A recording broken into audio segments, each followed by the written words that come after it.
ever paused to ask yourself, am I doing this because I want to or because I feel like I should? If you sometimes suffer from the exhaustion of always saying yes, or maybe the frustration of losing yourself in other people's needs, then this is for you. By the end of this episode, you're going to walk away with clarity, empowerment, and have practical tools to get started on your very own self-awareness adventure. Welcome to Pocket Full of Mojo, where you're you and I'm Steph, and we tune in here to tap into some mojo.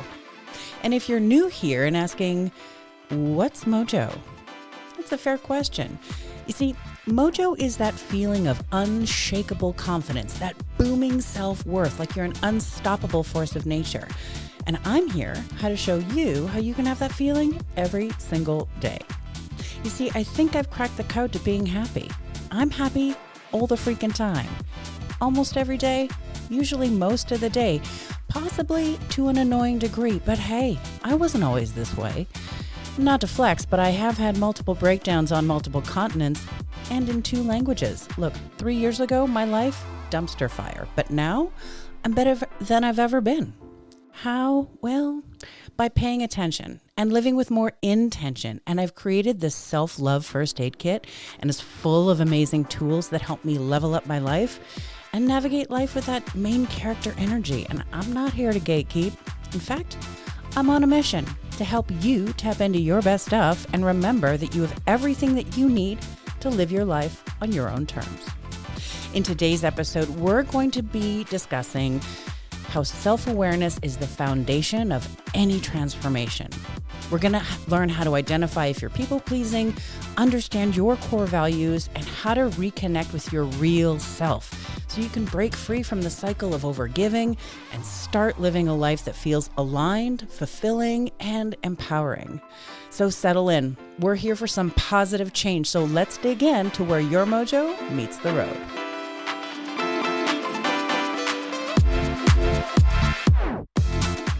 Hello, and welcome to the first episode of the second season of Pocket Full of Mojo. And once again, I'm Steph. I'm your mojo maven, your emotional Sherpa, that friend you can talk to about your feelings. And I'm so glad you're here. Quick reminder, am I a therapist? No. Do I have a degree in psychology? Also no. I'm a flawed human and a recovering people pleaser who has just figured out how to tap into our best stuff. We are literally born with everything we need. So I'm here to reflect your awesomeness back to you so we can smash those limiting beliefs and hook up some inspiration and motivation to live the life you love and love the life you live. You in? Let's go. Let's start with a quick mantra and set the stage for a great show. So this week, our mantra is, I am consistently bridging the gap between my values and my words. Okay, so this one is on point with our mission today. So let's dig in. I am consistently bridging the gap between my values and my words. You know I love a good I am mantra, and it roots us in that ownership that gets you right back to yourself and your mindset and all that this meat suit provides. And what's great about this mantra is that it meets us where we're at. It identifies that we are human beings that are consistently in the flow of change, growth, and ongoing and expanding awareness of how much we're actually in charge of this little shit show.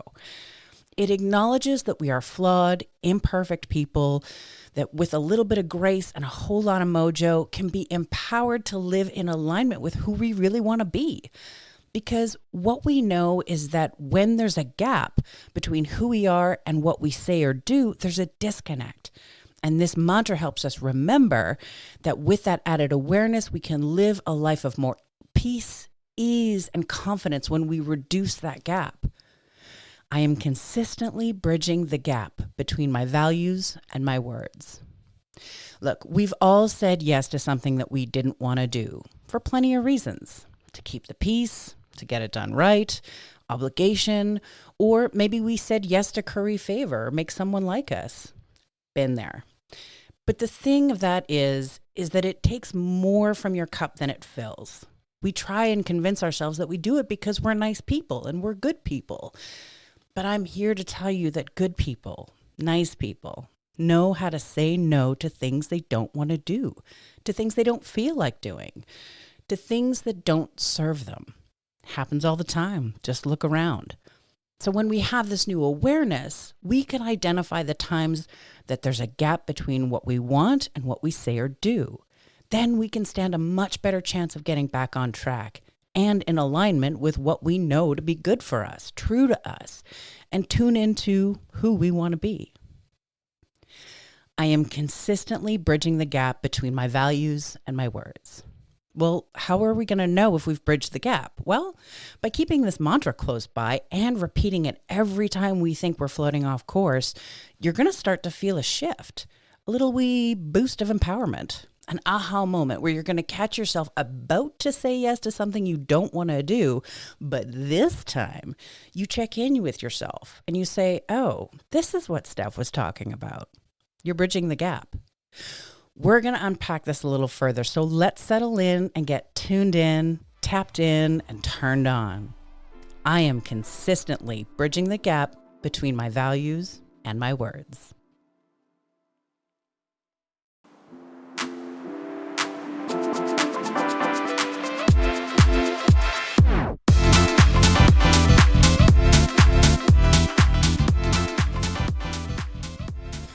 When it comes to the importance of self-awareness, it is at the heart of all things Mojo. So let's have a look at what self-awareness is exactly. So self-awareness is your ability to understand your own thoughts, your own feelings, as well as what motivates and drives you. Unapologetically, of course. And when it comes to who you are, you owe no one an explanation because there's no one else like you. No one else has your experience, your education, your family, your hopes, your dreams. Just you. You're inherently incomparable. Remember that. Now, the key for people pleasers, like most recovery programs, is to first realize that it's a problem. When you're able to take a beat and look at who you are and realize that maybe there's a pattern of overgiving, if yes has become an auto response or just what comes out of your mouth to combat the guilt or fear of rejection, then you're in the right place. I know for me, the aha moment really came when someone pointed out that people pleasers are often the people who take the time to make eye contact with the flight crew when giving the safety presentation before a flight because they want to be considered a good traveler. Like, what? What the actual fuck is that? I'm sorry, that's nonsense. Now, don't get me wrong. Paying attention to that is very important, and it's the right thing to do. But what makes it people-pleasing is the intention. I was not watching the flight crew intently because I'm passionate about flight safety. I was watching to get the approval of those people in charge. It's the intention that sets off the people-pleaser alarm. So it was thanks to that self-awareness and interrogating my intention that I was able to reveal just how many times that kind of behavior was showing up in my life. So let's get practical and have a look at how to identify when you're people-pleasing. Here is a few signs that you might be people-pleasing. Number one, you say yes when you want to say no. This is often an indicator that you're not only people-pleasing, but you're also not standing up for yourself or have established any boundaries. Some people say yes instead of saying no simply because they don't have anything else to do. So why not help someone else? Well, my darling Mojo-rino, that's not how agreements work exactly. Let me explain. You're missing a filter. You're missing the filter that sifts through the requests coming your way and asks the question, does this align with the life I want to be living? Does this feed my goals and my mission? Or is this just something that I want to do? Or am I just available? Well, good news, Magoo. You get to say no. Try it on, see how it fits. Maybe it's number two. Maybe you feel resentment or burned out after helping other people. Or maybe you get grumpy as you're getting prepared to help someone out and you're running through the list of things that you wish you could be doing instead. I've got you. Or maybe number three, maybe you're over apologizing or over explaining your decisions. And this one has an antidote. It's called confidence or giving zero fucks. And there's a teeny question that you can ask yourself to set yourself free. The other antidote that's a little less abrasive and more accessible is to ask yourself a simple question. What would happen if I said no? After you get through the nonsense that your brain is going to feed you, that the world is going to end and your relationships are going to crumble, and I can tell you that it won't and you won't, you'll find that there is very often little consequence to saying no, especially when you weigh them against the personal consequences of saying yes when you don't want to. Fear not, fair friends. You're with your people now. And today we're going to get into it. But Steph, I'm a nice person and I really like doing nice things for other nice people. And to that I say, do you? And also, being nice and being a people pleaser are not mutually exclusive. So let's dig into understanding your core values. And we're going to look at what values are and why do they matter. We're going to look at values as your internal compass. You know, that thing that we used to use before GPS. Because your values guide your decisions. They shape your priorities and they influence how you show up in the world. You can think of them as core beliefs that are in charge. They're in charge of what's truly important to you, like honesty, freedom, kindness, growth, connection. They're not just nice ideas. It's what makes you you. Okay, cool. But why does it matter? Well, when you live in alignment with your values, life feels more meaningful. Your choices feel authentic. Your energy flows naturally, and you end up feeling more fulfilled. And on the flip side, when you go against your values, whether that's saying yes when you mean no or staying in situations that don't feel right, it creates friction.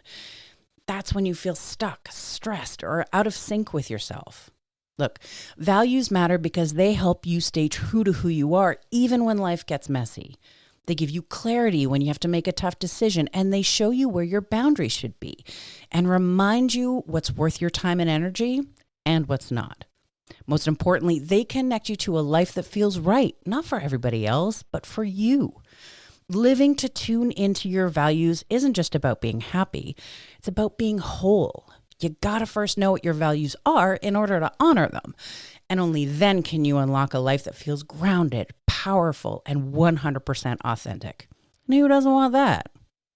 There's this really cool study that was done in 2000, and it was intended to link performance, happiness, and the alignment of personal values. And they introduced the self-determination theory. And it found out that people who pursue their goals in activity that are in alignment with their intrinsic values, so like personal growth and human connection, they reported higher levels of satisfaction, happiness, and overall well-being compared to the people who chased things like money, fame, and outside approval. Interesting, right? So this study was really cool because it also showed that the people that were acting in alignment with their intrinsic values, they not only had better performance, but they could sustain it over a longer period of time more consistently. And isn't that what we're all trying to do in one way or another? Anyone else want to pass their unpredictable roller coaster pass and give it back? Yeah, this is the way. Who knew that the game changer would be something as simple as our little old values? But here's a little advice that my mom used to give me. Just because it's simple doesn't mean it's easy. But I guarantee you, doing values work with yourself, always worth it. So here's an activity that you can do to give your relationship with your values a glow up. Quick exercise.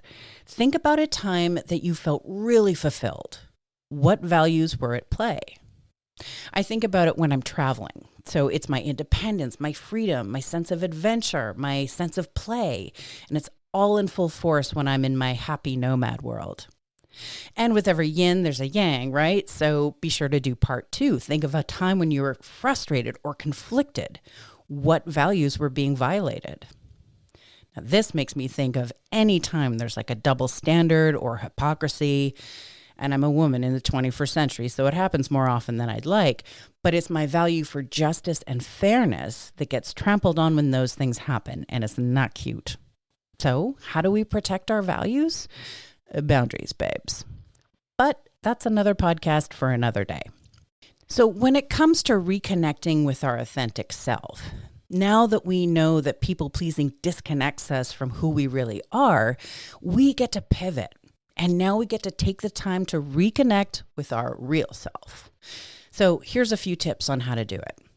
Spend some time alone. Reflect on what you want. This may take some time. I remember someone asking me this at the peak of my people-pleasing era. And someone was like, "What do you want?" And I was like, I don't know. But that will pass. You can journal or meditate and to explore your feelings and to dig into what your desires really are. And you can start to practice small acts of self-expression, like speaking up or making decisions based on your preferences. My advice, start small. Instead of saying, "I'm fine with whatever," next time someone asks you where you want to go to eat, try actually advocating for what you want. It'll feel like a bigger thing than it is, but the stakes are low. So you can try not keeping the peace for once and see how it feels to honor what you want. Spoiler alert, feels really good. And it's a great thing to be good at. Another thing you can do starting right now is when you're brushing your teeth before going to bed at night, ask yourself, what did I do for myself today? And it's a great way to keep getting to know yourself and get good at rewarding yourself for prioritizing your values in your day-to-day life. So if we want to look at practical takeaways, here's a quick recap. Number 1, self-awareness is your superpower. Own it. Looks good on you. Number 2, recognize that people-pleasing has a pattern. Most of us have them. They are sneaky, so keep your eyes peeled. And number 3, align your actions with your core values. My challenge for you this week, pause before you say yes to anything and ask, is this what I truly want? Because, my dear friends, the more self-aware you become, the more empowered you'll feel to make decisions that honor your needs, your values, and your truth. Doesn't that sound nice? Think of how it would change your life if that were true. Because remember, it's not selfish, it's necessary. Be sure to share your self-awareness breakthroughs on the Instagram or in the comments. And why not tag me? I'm a great cheerleader, and if you're here, I'm already a big fan of yours. So you can also take the Mojo quiz, which will guide you down some different roads and give you some aha moments of where you can start to take your personal journey even further. And it'll help you get there faster.